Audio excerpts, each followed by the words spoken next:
It means I know a lot about computers, how to keep them safe, how to find their weaknesses, how to explain the weaknesses without exploiting the weaknesses. That's the ethical hacker. We don't exploit the weaknesses. So without further ado, let's move on. Let's talk about the agenda. I agree to what? And we'll see that's actually my favorite slide of the whole deck. We're talking about social networking, end user license agreement, or just called a EULA, secure your internet site, outsourcing site access. I want you to pay particular attention when we get there. That this is the first of all the presentations I've done across the country. This is the first time I've actually had a slide with no words on it. So look for that one to come. In fact, Lauren was thumbing through the deck, and I stopped her. She looked at me, and I said, you got to wait. Talk about Gmail, and I think I should preface it, and these opinions are my own. Is anyone here working for Google is going to get mad at me. Protecting sensitive data, online data storage, the hack-proof computer, myth or reality. We'll talk about that. And at the very end, I'll open up to questions. So without further ado, now how's that? The slide with the devil.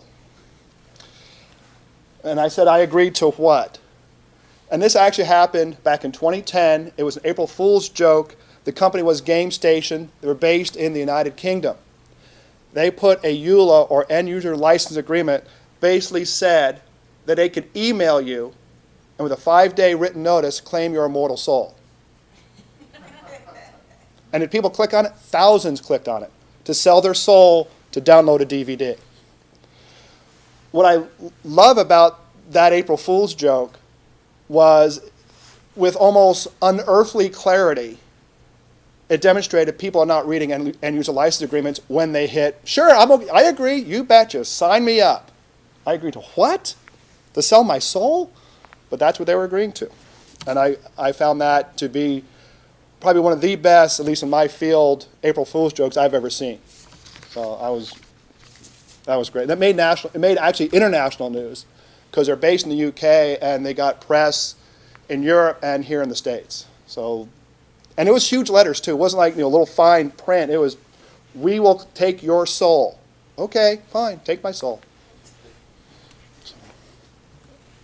Okay, social networking. A very effective tool. Social networking sites can be very effective if done correctly. I mean, you can get the word out, you can market, you can advertise, and we all know this. What you don't want to do is post sensitive information online. If you don't want it public, if you don't want it for all the world to see, if you don't want it for everyone who has internet access to see, don't post it online. A common mistake that I see in different companies say, well, I'm not a bank, I'm not a hospital, I'm not a credit card processing company. You'll fill in the blank. Do I have sensitive data? Odds are you do. For example, and I broke it down in some categories. Regulated data. Do you collect health insurance? Do you provide your employees with health insurance? You have HIPAA data, Health Insurance Portability and Accountability Act. If you have employees and you collect taxes and for those employees and keep records, you have their social security number. That's regulated data. I guarantee you have employee files, or when you hire and you get a resume or they come close, you might have a name and date of birth. That's another interesting aspect of this field. One data element by itself may be totally public. For example, a date of birth. By itself, it's a date on a calendar. Right? January 1st, 1970, if I say that's my date of birth, which it's not. That's just a date on a calendar. It's public. Married with my name, paired, all of a sudden it becomes confidential data, sensitive data, and I know I'm moving off my platform. 46 states have data breach disclosure laws that say if you collect sensitive data and you do not protect it in a way that is deemed reasonable by the individual states, and you have an actual or suspected breach, you must disclose. You must disclose publicly. You might have to go to a city official. You might have to put it in the paper. You may have to contact your customers. You may have to provide identity theft protection. It can get very expensive. There's a company called the Ponemon Institute. They do a study every year. They said the approximate cost per record of a data breach. Now the numbers have gone up and down a little bit over the years, but you're pretty close to $200 per record. So what would losing 1,000 records mean to your bottom line? At $200 per. It adds up very quickly. And it goes beyond regulated data that would require a breach notification. Do you have sensitive data? And sensitive could be your client list, your customer list, that's sensitive to you.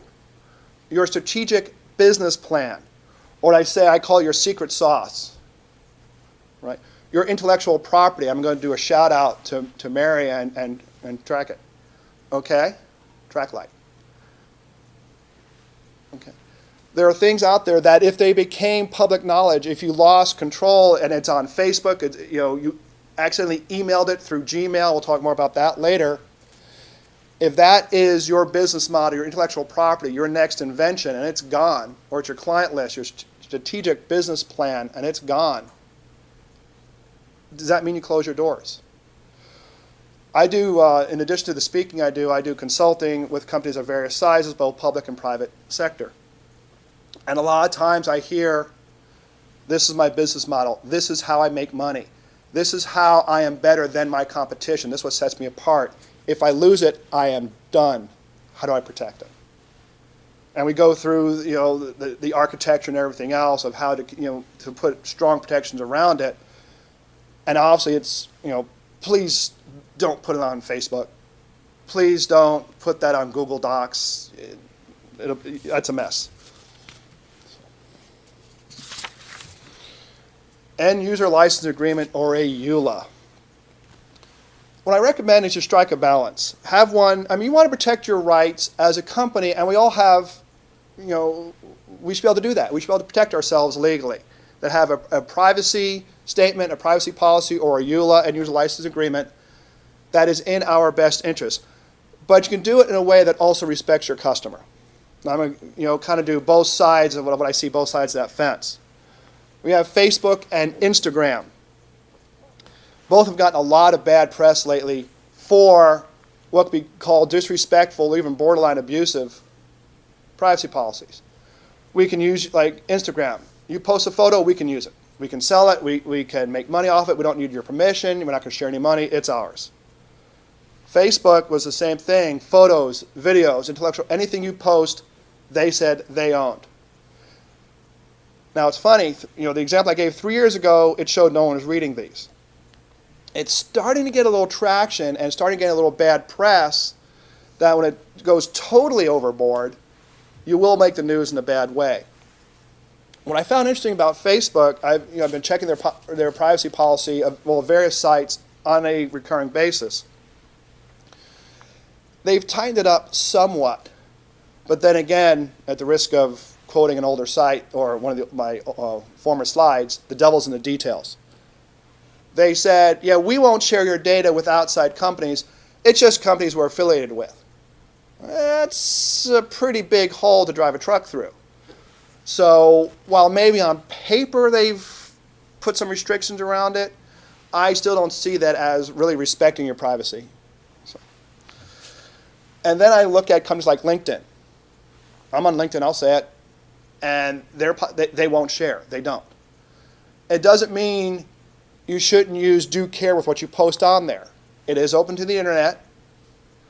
So, post on there what you want freely shared with the internet. But what they say is they're not going to turn around, mine your data, and try to sell it to other companies. So I see that as a level of respect for the customer. And they are targeting a different audience than a Facebook or an Instagram. They're targeting professionals to link together. Another thing I ask people, and it does vary on your business model, is part of your business model, are you selling trust in your brand? Are you selling respect for your customer and their privacy? If you are, then there's a competitive business advantage to this. I've worked with companies who they sell identity theft protection, they sell credit card protection, different types of things. I said, if the customers can't trust you, they won't do business with you, because by nature they have to hand over all of their sensitive information to you. If they think you're going to sell it, If they think you're not going to protect it, they think you're going to slap it on Facebook, you're done. Secure your internet site. Okay. Who here has an internet site? Hernan's going to watch me wave my, says, I better raise my hand. Okay. Who knows what SSL is? Okay. If your customers log in, I highly recommend you use SSL.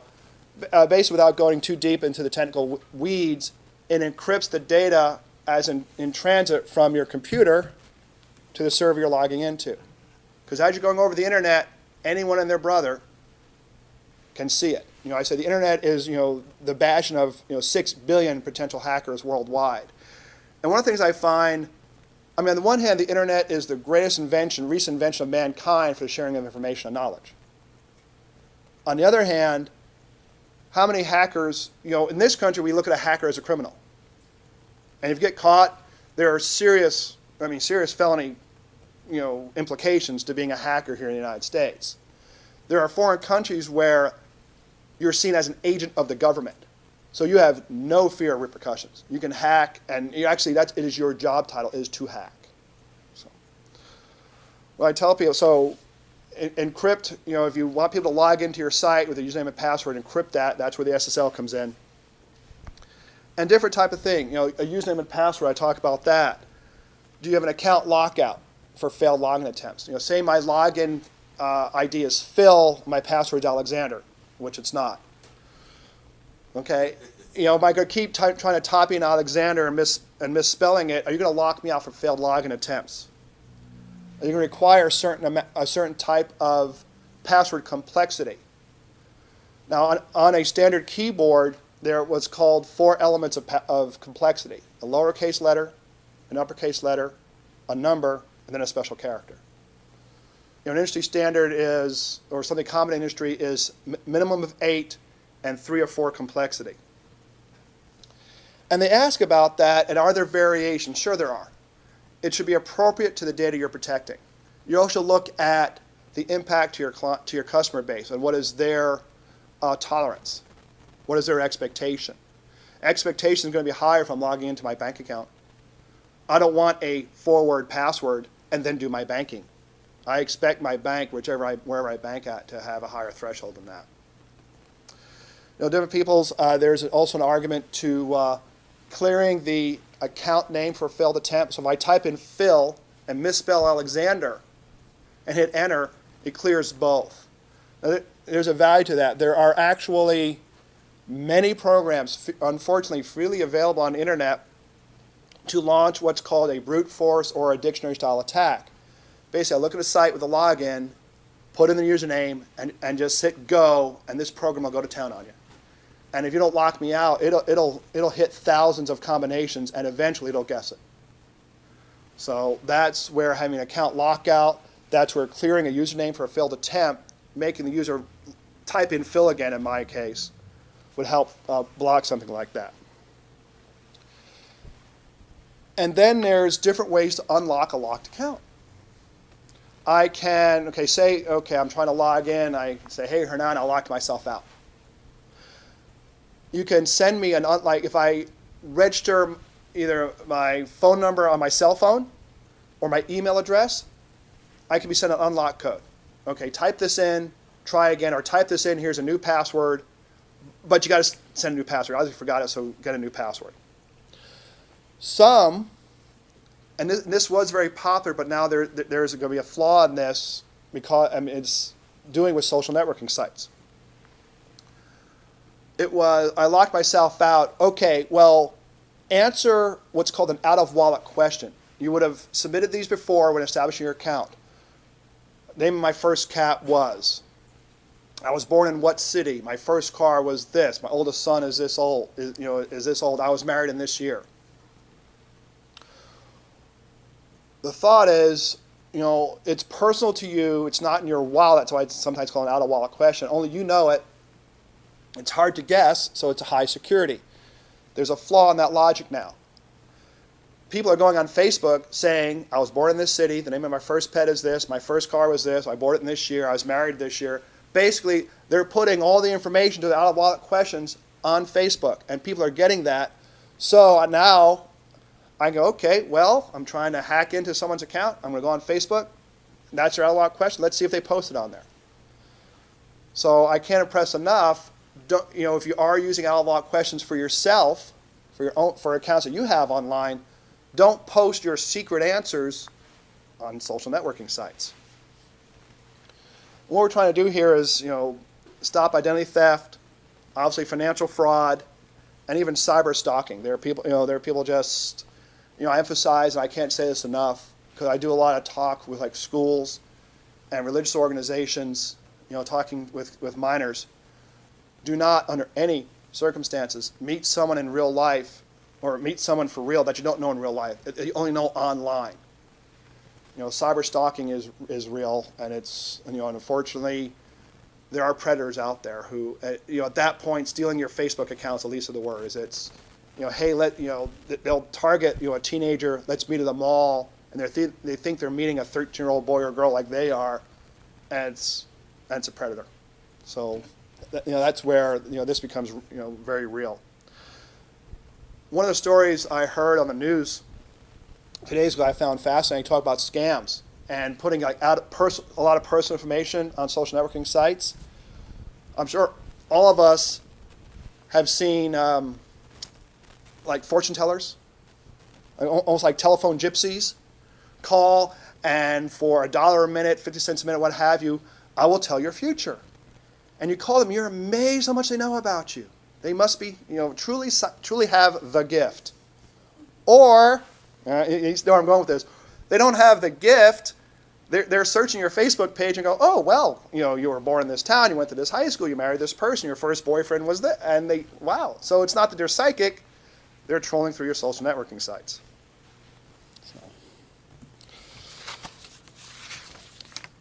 This, of all the presentations I've ever done, except for the one that shows the devil, I love this slide.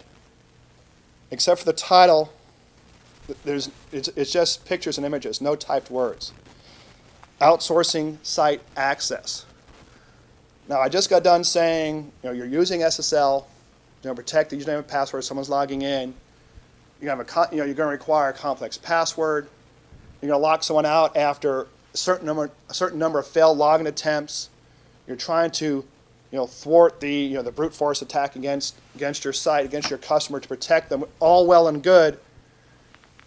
And then you outsource to a Facebook, a Twitter, a Google, or an Instagram. What these symbols mean on a site when you log in is, well, you can log into my site directly, or you can log in, use one of these, and totally bypass any security I set up. What I found interesting, a lot of people are doing this. I guess if it's logging in, I've seen this from one internet email to another, and you own them both, maybe, because you can almost argue one they're both internet email sites. I've seen them where you're actually, like for example, one is Netflix. I'm sure everyone's heard of Netflix, right? You can buy videos, get them delivered to your house, DVDs. You can also watch Netflix live online. You pay a monthly subscription, which means what? They have your credit card information. I was very surprised to see that Netflix allows you to log in using Facebook. So if you think your that's why I try to tell people, your Facebook username and login is important, because people can use that to go to see what other sites you're in, and now I can log in as you. I can try to get your credit card information through these other sites. I tell people, data breaches can be devastating. Devastating in cost, devastating in brand. When I want to give a shout out to Jim and Vero, a lot of the laws of the various states will say if you have a breach, you must provide 1 year of credit monitoring for safety. So what do the bad guys do? Okay, fine. You're going to watch me for a year? Great. I'm going to steal your data, and I'm going to sit tight for a year. Then I'm going to town on you, because then the credit monitoring has expired. So what you need to do, and what Jim's company has done, is go beyond the year. Go to 5 years. And that's then you're doing some protection. It could be for yourself, your family. And that's another thing about, and I'm going to talk about your product a lot, that I liked. There are a lot of companies, no one can say you'll never be hacked. there's just too much out there to say never. But I've seen a lot of companies, and they'll say, well, we'll protect you and your spouse. Okay, that's great. What about my kids? Now, my minor children don't have, you could argue, well, they don't have a checking account or savings account, especially if they're 5, 6 years old.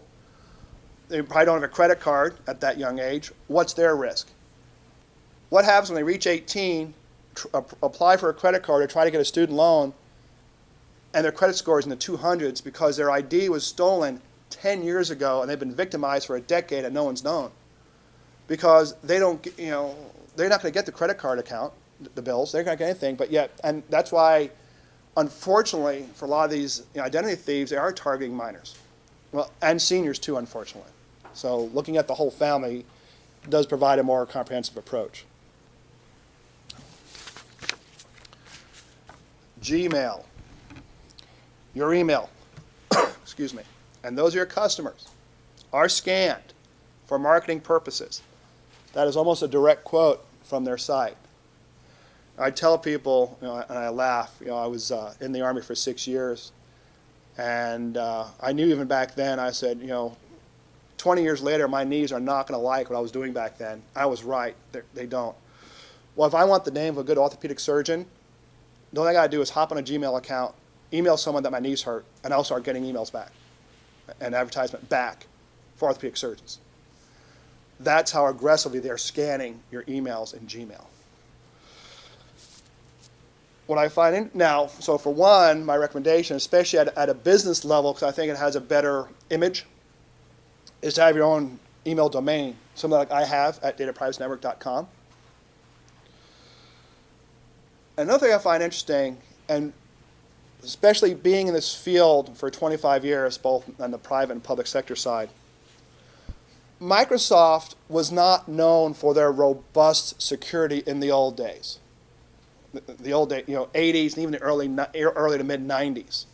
They weren't, you really didn't, when you're looking at robust, hard security, really tight, Microsoft was not really the first name you went to. But they started in recent years what you maybe call getting religion. And one of the things I found really interesting is now they have Outlook.com. They basically took, their Hotmail, if you have a Hotmail account, and now it's Outlook. Okay, so it's their brand. And one of the things they say, and I love this, it says, don't get Scruggled. They don't scan your emails, try to get information, and then start marketing to you. I mean, are they going to put little banners on your email page? Sure they are. That's how they make money.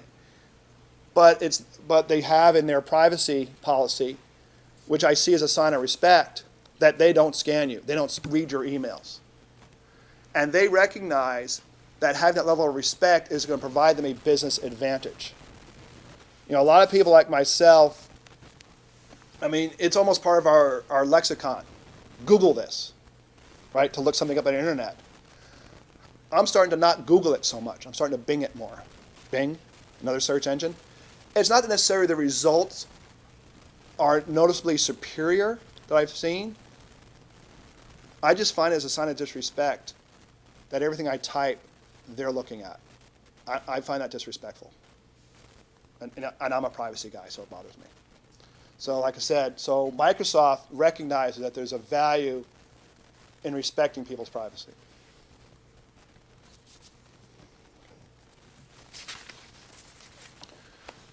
Protecting sensitive data. Well, for one thing, we need to identify, what data is sensitive.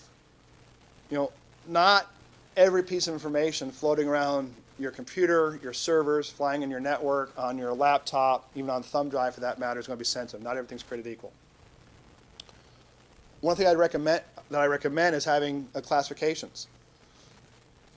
You don't want to spend precious time and resources, for example, encrypting brochures that you want the world to see.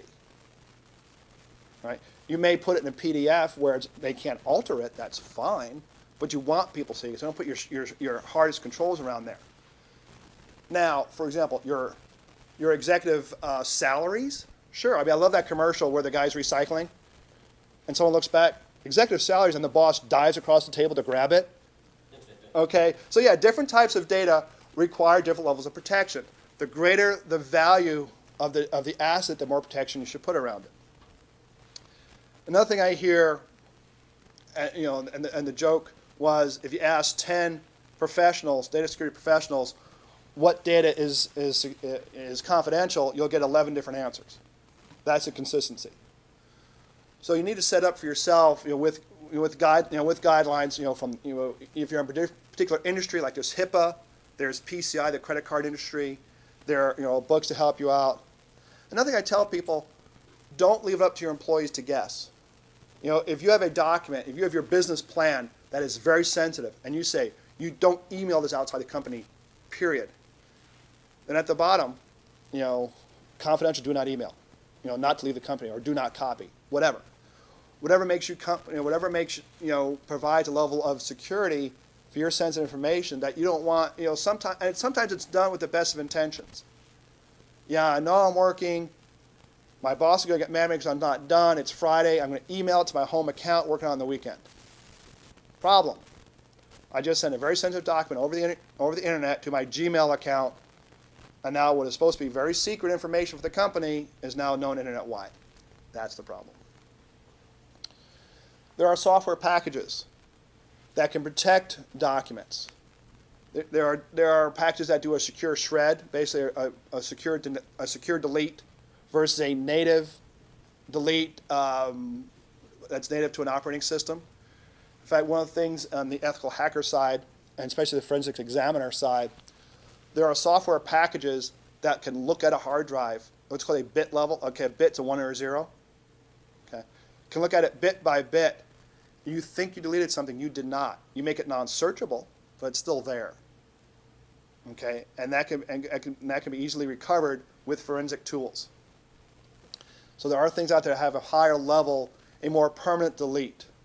Okay, is it 100%? Probably not. I'm not a real big believer in 100%. But it'll, like the casual. Here's an example I give. People always ask me, I want to be 100%. I said, I have 2 cars in a parking lot, same make and model. One car, my doors are locked, the windows are up, and I have a club on the wheel. Another car right next to it, the door's unlocked, and the keys are on the driver's seat. Now, they both can be stolen, but one's a lot easier. It takes a lot less effort for me, and I get the same outcome. I get the stolen car. So a lot of times, it's the easy target. So I always tell people, don't make yourself the easy target. A lot of documents let you password protect them. So if someone does inadvertently email it and it gets into the wrong hands, at least that's a level of protection for you. And encrypting documents. There are applications out there you can encrypt parts of a hard drive, you can encrypt a whole hard drive. Depending on the value, like I've said several times, the level of protection needs to be appropriate to the value of the asset to you. Wireless. I mentioned Starbucks. How many people have done wireless at Starbucks? How many people have done wireless? Any here traveling executives, traveling salespeople? Okay.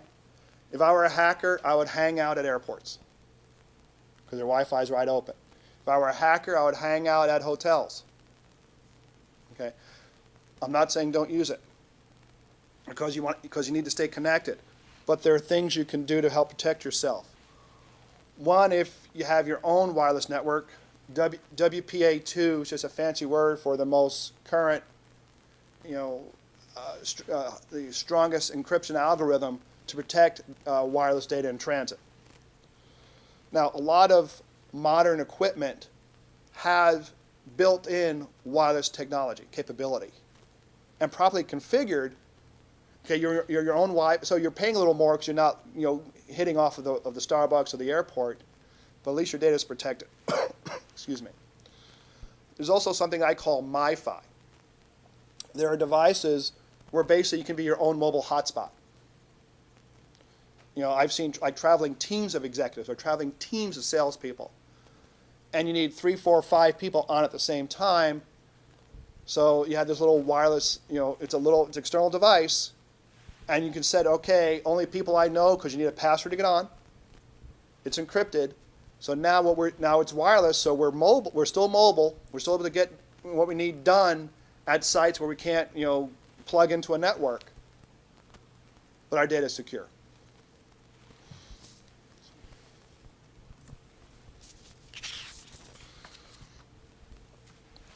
Online document storage. Cost effective? You bet. Are there security implications? I think so. In fact, sometimes one of my frustrations or challenges is someone will say, oh, we're using Google Docs, we're using Dropbox, and here's the information. Please don't. Especially when it's my family, don't do that.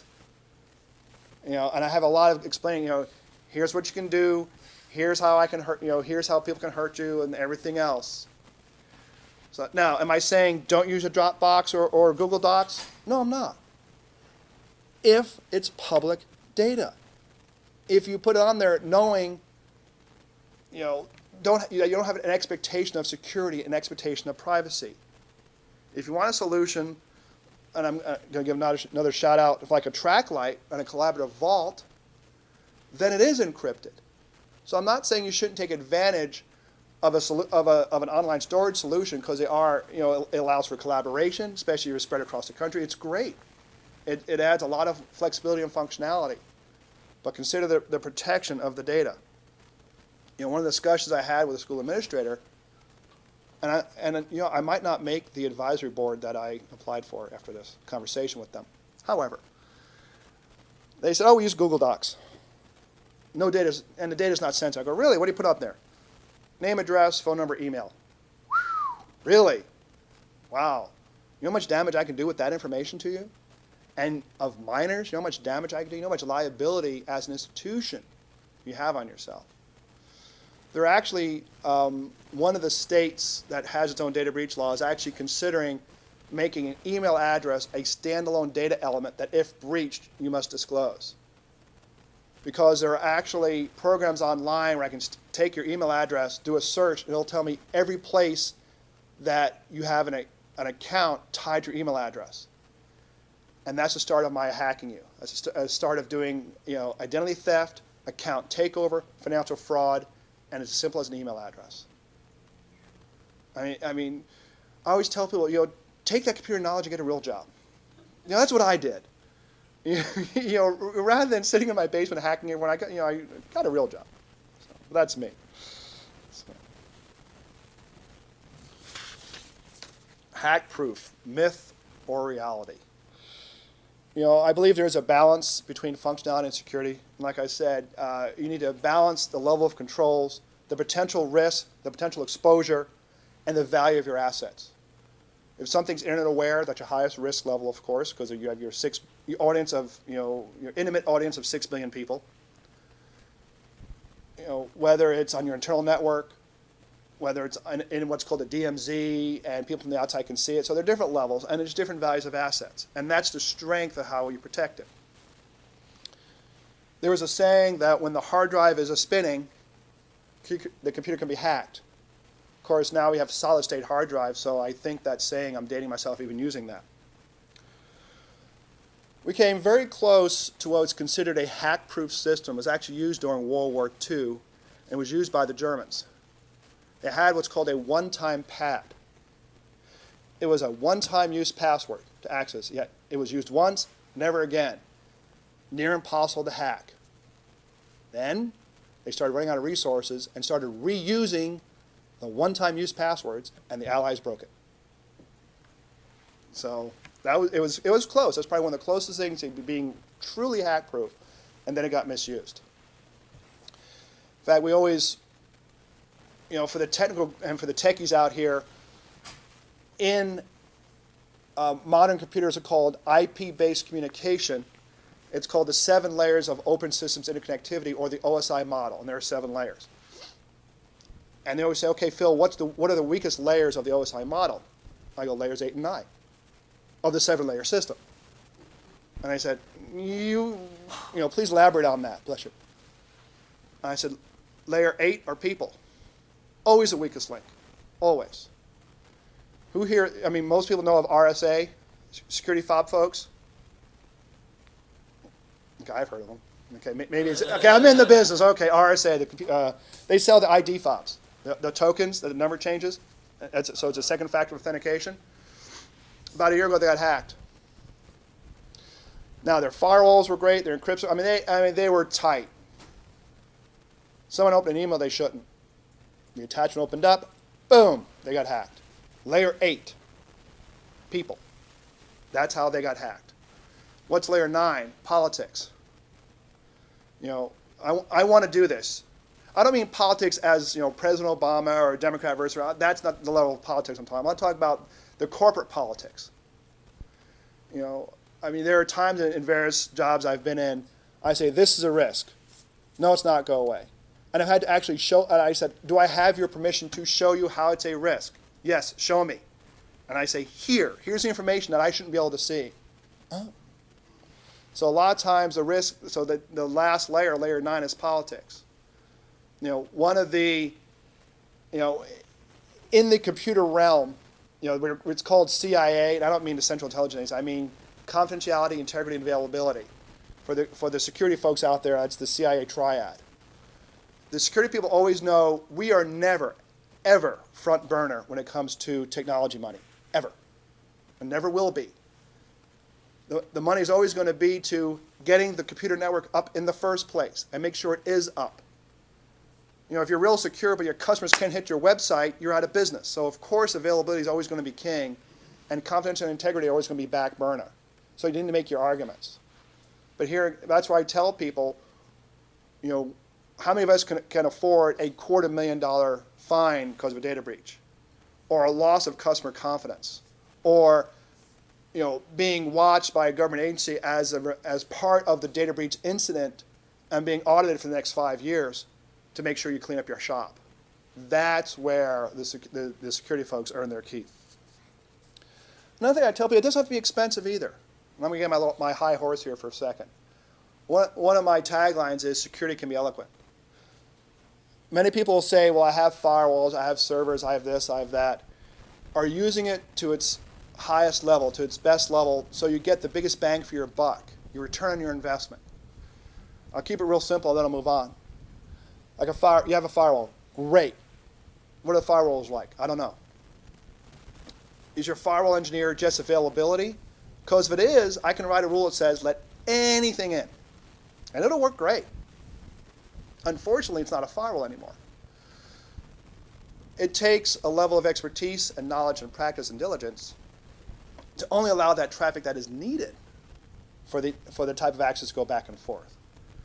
I've done a lot of audits, and I'll see, and it's called an any rule. Any port, any protocol, let it through. I'm like, you just wasted your money on whatever firewall you just bought. The last rule should always be a deny.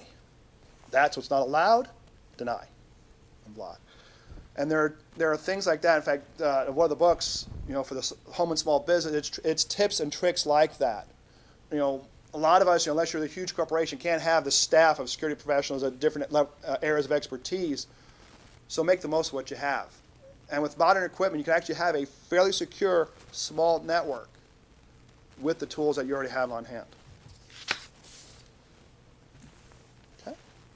Now I'm going to say, so there's about me, Phil Alexander, founder of Data Privacy Network. They're all the alphabet letters next to my name. And there are ways to contact me.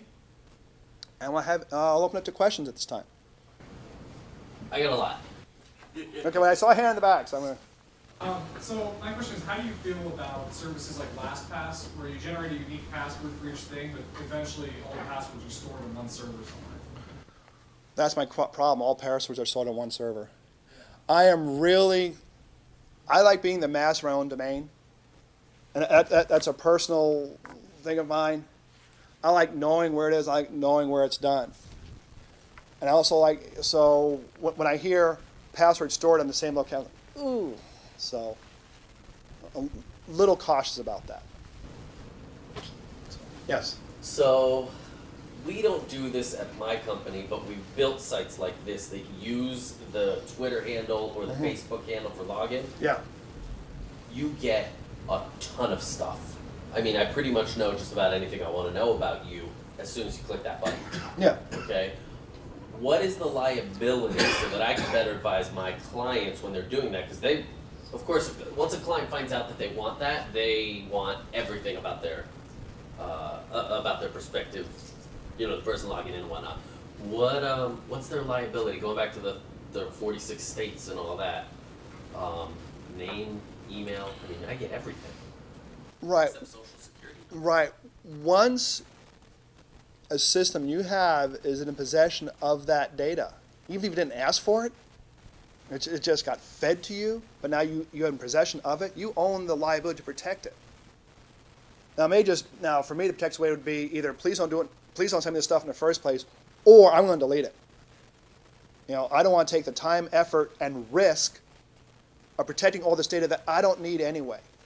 You know, I tell people having sensitive data because of the risk involved only makes sense when there's a business upside for you to take that risk. I look like any other risk. When an institution extends a mortgage to you, they're taking a certain amount of risk, but they do their due diligence. What kind of job do you have? What's your credit score? What kind of payment history you have? And then they accept the risk of extending the mortgage. Well, this is the same thing. You know, if you're going to take that data, if there's a value, fine. Then it's a smart risk to take. If not, delete it. And that's, you know, one of my questions, you know, one of my concerns about, you know, what I call outsourcing access to your site to a Facebook or an Instagram. You know, if access to your site is to fairly benign data, that might be one thing. If, you know, you're really, you know, you think you have a diligence or part of your business model is to protect it, I wouldn't recommend having that kind of interaction. Other questions? What about, you talked about how once you post something online, you know, Facebook, Instagram can use that Yes. for, you know, whatever purposes they want. Mhm. What about the reverse? You know, last year I was at a conference in Austin, met with the folks from Getty Images. Okay. You know, they pretty much decide that, you know, every image should be theirs. Okay. But in this day and age, you know, in ease and, you know, people will Google an image and post it up. I mean, what's the liability from, or what's the risk from a Getty Images not adequately protecting, you know, their images being put out there in the internet? Well, and that's the good question. If you argue you got it from a public site, is it confidential data anymore? And that's where lawyers get really rich. All right? On the one hand, it's sensitive data, depending on the nature of it. Yeah, but I got it on a public site. And that's, you know, and that's where kind of like stay tuned. You have sensitive information in your network, on your servers, but you got it from a publicly available site. What I've seen so far is the laws are still classifying that as protected data. So what I warn people, you know, especially as I am the owner of my own data, or at least like to think I am. So I'm not. So there are things I don't want posted on a social networking site, I won't post it there. But to answer your question, I think there's still liability there, and I would be careful. Oh, and I'm starting my scanning. Good. There we go. The follow-up question, you know, considering, like you said, no one can be 100% secure. Right. And, you know, obviously, as marketers, we're trying to find the easiest way to get a job done and trying to find as little pathways to resistance as possible. Right. What can you do? I mean, is there any kind of standard disclosures that you could put on a website or a marketing page where, okay, this is not secure. If you do this, you accept liability. Is it, you know, from a legal standpoint, is there any way you can put disclosure, much like you know, put on the bottom of the email? Right. And that's what I've recommended. And you know, you want to go through, you know, Competent Legal for that. But I've seen disclosures of, please don't post sensitive information. Like a lot of times people have like a chat session with technical support or even their financial institution or an email. Okay, please do not email me your credit card number and your CCV number or CVV, it's called either one. So you have a disclosure, you know, this site considered insecure, please do not post confidential information, that type of disclosure. So people know, you know, this is just for non-sensitive data and you've been advised. That will offer a certain level of legal protection. But here again, lawyers are going to get involved. So I'd recommend, I think having that kind of disclosure is wise, but I would recommend, you know, running it by Competent Legal so to get the wording correct. Yes. Two questions. I mean, Sure. I'm not an attorney, but I'm in the legal profession. Okay. If someone sends me private information in an email, when do I accept responsibility to protect it? If they say, take a look at this, and it's court filing, and they send it to me as an attachment, what's my responsibility? What it's been, the history has been, when it's in your network, you have the liability to protect it on your network. Now, on your network could be on a work laptop, on a server, on an email account. So once you have it electronically in your network, you have the liability to protect it. So the answer to allude, I remember I mentioned it, but to allude to your question, that's why God created attorneys, to figure that stuff out.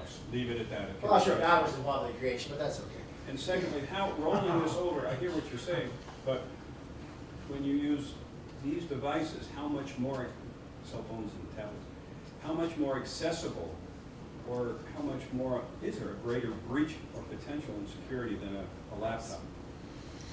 There's a lot of potential there because a lot of times it is unencrypted, and they will try to, going through, wireless or through just a telephone conversation, try to grab that as well. I said, don't send me sensitive, very sensitive things on my BlackBerry. A lot of times what I'll do if they send it and I see an attachment, I just won't open it. I'll just delete it. When I get back to my computer and I know I'm in a strong environment, security speaking, then I'll look at it. Plus, I'd much rather look at a screen this size than a screen this size.